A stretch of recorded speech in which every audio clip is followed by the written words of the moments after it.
ஆண்டவராகிய இயேசு கிறிஸ்துவின் நாமத்தில் வாழ்த்துக்கள். இந்த நாளிலும் அப்போஸ்தல நடபடிகள் 18வது அதிகாரம் முதல் 5 வசனத்தை தியானிக்கலாம். அதன் பின்பு பவுல் அத்தேனே பட்டணத்தை விட்டு கொரிந்து பட்டணத்துக்கு வந்து யூதர் எல்லாரும் ரோமாபுரியை விட்டு போகும்படி கிலவுதி ராயன் கட்டளையிட்டபடியினாலே இத்தாலியிலிருந்து புதிதாய் வந்திருந்த பொந்து தேசத்தனாகிய ஆக்கிலா என்னும் நாமமுள்ள ஒரு யூதனையும் அவன் மனைவியாகிய பிரிஸ்கில்லாவையும் கண்டு அவர்களிடத்திற்கு போனான்.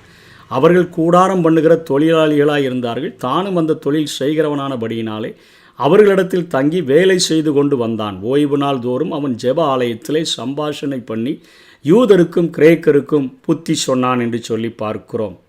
அத்தேனே பட்டணத்தை விட்டு கொரிந்து பட்டணத்திற்கு வந்து என்று சொல்லி பார்க்கிறோம். ரோம சாம்ராஜ்யத்திலே ரோமாபுரி, அலெக்சாந்திரியா, அந்தியோகியா, அதற்கு அடுத்தபடியாக 4வது பெரிய பட்டணமாக கொரிந்து பட்டணம் இருந்ததை நாம் பார்க்க முடியும். இது அத்தேனேவுக்கு 75 கிலோமீட்டர் மேற்காக இருந்தது. இது அகாயா, அதாவது இன்றைக்கு கிரீஸ் என்று அழைக்கப்படுகிற நாட்டினுடைய தலைநகராகவும் வணிப மையமாகவும் ஒழுக்கக்கேடுகளின் இடமாகவும் இருந்தது. பவுல் கொரிந்துவுக்கு வந்து சேர்ந்த பொழுது இருந்த அவனுடைய மனநிலையை 1 கொரிந்தியர் 2வது அதிகாரம் 1ஆம் வசனத்திலிருந்து 5ஆம் வசனம் வரையிலும் அதை வெளிப்படுத்துகிறார். சகோதரரே, நான் உங்களிடத்தில் வந்தபோது தேவனை பற்றிய சாட்சியை சிறந்த வசனிப்போடாவது ஞானத்தோடாவது அறிவிக்கிறவனாக வரவில்லை. இயேசு கிறிஸ்துவை சிலுவையில் அறையப்பட்ட அவரையே அன்றி வேறொன்றையும் உங்களுக்குள்ளே அறியாதிருக்க தீர்மானித்திருந்தேன். அல்லாமலும் நான் பலவீனத்தோடும் பயத்தோடும் மிகுந்த நடுக்கத்தோடும் உங்களிடத்தில் இருந்தேன்.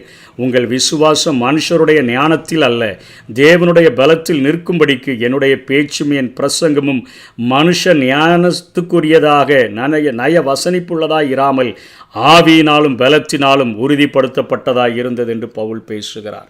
அத்தனையில் அத்தனையாக அந்த ஞானிகளின் மத்தியிலாக சுவிசேஷ ஞானத்தை உயர்த்தி பிடித்த பவுல் இங்கே சொல்லுகிறார், நான் பயத்தோட மிகுந்த நடுக்கத்தோடு இருந்தேன், நயவசனிப்போடு நான் உங்கள்கிட்ட பேசலை, இயேசு கிறிஸ்துவை தவிர வேறு ஒன்றையும் நான் உங்களுக்குள்ள அறியாமல் இருக்க நான் தீர்மானித்து இருந்தேன்.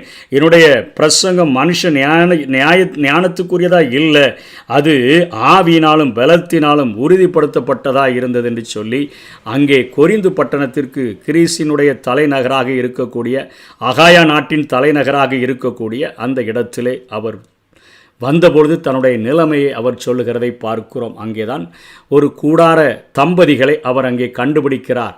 அந்த கூடார தம்பதிகள் அவர்கள் கூடாரத்தை செய்கிறவர்களாக இருக்கிறார்கள். இவனும் அந்த கூடார தொழிலை செய்கிறவனாக இருந்தபடியினாலே இவனும் அவர்களோடு கூட இணைந்து கூடார தொழிலை செய்து கொண்டு அவன் அங்கே ஊழியத்தை செய்கிறதை பார்க்கிறோம். இந்த தம்பதிகளினுடைய வாழ்விலிருந்து நாம் கற்றுக்கொள்ள வேண்டிய பாடம் என்ன? சிறந்த விசுவாச தம்பதிகள் எப்பொழுதுமே சுவிசேஷகர்களாக மிளிர முடியும் என்பதை நாம் இவர்கள் வாழ்விலிருந்து கற்றுக்கொள்ள முடியும்.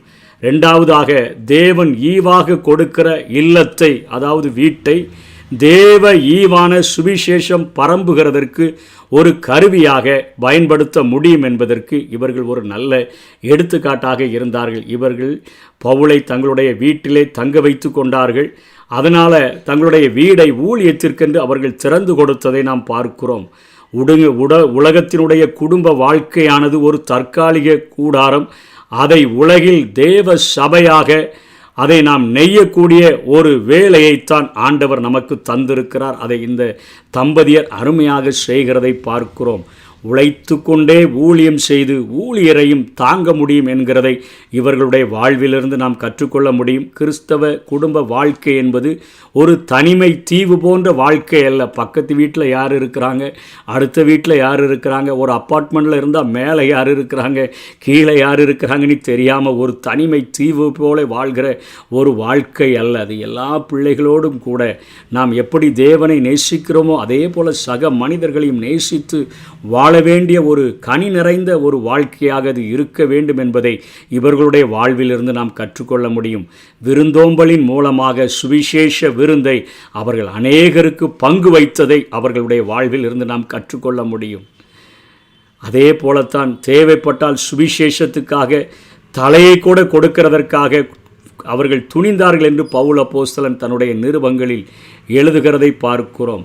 அதே போல சரியாக அடிப்படை சத்தியத்தை அவர்கள் புரிந்து கொண்டதுனால பிரசங்கிப்போரை விட அதிக ஞானம் கொண்டவர்களாக இருந்தார்கள். எப்படி அப்பல்லோ யோவான் ஸ்நானன் போதித்த அந்த வெளிச்சத்தில் நடந்து கொண்டிருந்தான். அவனுக்கு பவுல் போதித்த முழு வெளிச்சத்தையும் சொல்லி கொடுத்து அவன் கற்றுக்கொள்ளுகிறவனாய் மாத்திரமல்ல கீழ்ப்படுகிறவனாய் இருந்தபடியினாலே அவனும் ஒரு மிகப்பெரிய தலை சிறந்த ஒரு போதகனாக உருவாவதற்கு இந்த ஆக்கில்லா பிரிஸ்கில்லாவினுடைய அவர்களுடைய போதனைகள் அத்தனையாக அவர்களுக்கு பிரயோஜனமாக அப்பல்லோவுக்கு இருந்ததை நாம் பார்க்கிறோம். ஆகவே நம்முடைய வாழ்க்கையிலும் தேவன் நமக்கு கொடுக்கிற இந்த வாழ்க்கையில் தம்பதிகளாக அவருக்கு சுவிசேஷர்களாக நாம் மிளிர முடியும்.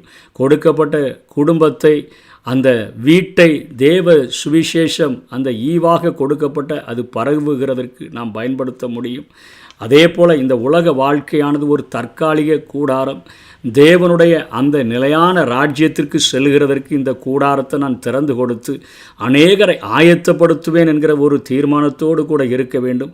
நான் உலக வேலையை செய்கிறேன், ஊழியம் செய்கிறவர்கள் செய்யட்டும் என்று அல்ல, உழைத்து கொண்டே ஊழியம் செய்து ஊழியர்களையும் தாங்குகிறதை இவர்கள் வாழ்விலிருந்து கற்றுக்கொள்ள முடியும். கிறிஸ்தவ குடும்ப வாழ்க்கை என்பது அனைவரோடு கூட இணைந்த வாழ்க்கை, ஒரு தனிமை தீவு போன்ற ஒரு வாழ்க்கை அல்ல. விருந்தோம்பலை மூலமாக அநேக ஆத்துமாக்களை ரட்சிக்க முடியும் என்பதை இவர்களுடைய வாழ்விலிருந்து நாம் கற்றுக்கொள்ள முடியும். தேவைப்பட்டால் சுவிசேஷத்துக்காக இரத்த சாட்சிகளாக மரிப்பதற்கும் கூட அத்தனையாய் துணிந்து நின்றவர்களை பார்க்கிறோம். இவர்களுடைய சத்தியத்தின் மூலமாக அப்போலோ ஒரு பவுலுக்கு ஈக்குவலாக அவர் வளருகிறதற்கு இவர்கள் அத்தனையாக உறுதுணையாக இருந்தார்கள். பிரசங்கிப்பவனை விட இவர்களுடைய ஞானம் அத்தனை அதிகமாக இருந்ததை பார்க்கிறோம். வேதத்தை அதிகமாக கற்றுக்கொள்ளுகிறதன் மூலம், இரவும் பகலும் அவருடைய வேதத்தில் தியானமாக இருக்கிறதன் மூலம் இந்த ஞானத்தை நாம் பெற்றுக்கொள்ள முடியும். ஆண்டவரும் எஜமானாகி அவர் தன்னுடைய கரங்களிலே நம்மை எப்பொழுதும் பயன்படுத்துகிற ஒரு பாத்திரமாக விளங்க முடியும். கர்த்தர் தாமே நம்மை ஆசீர்வதிப்பாராக. ஆமென்.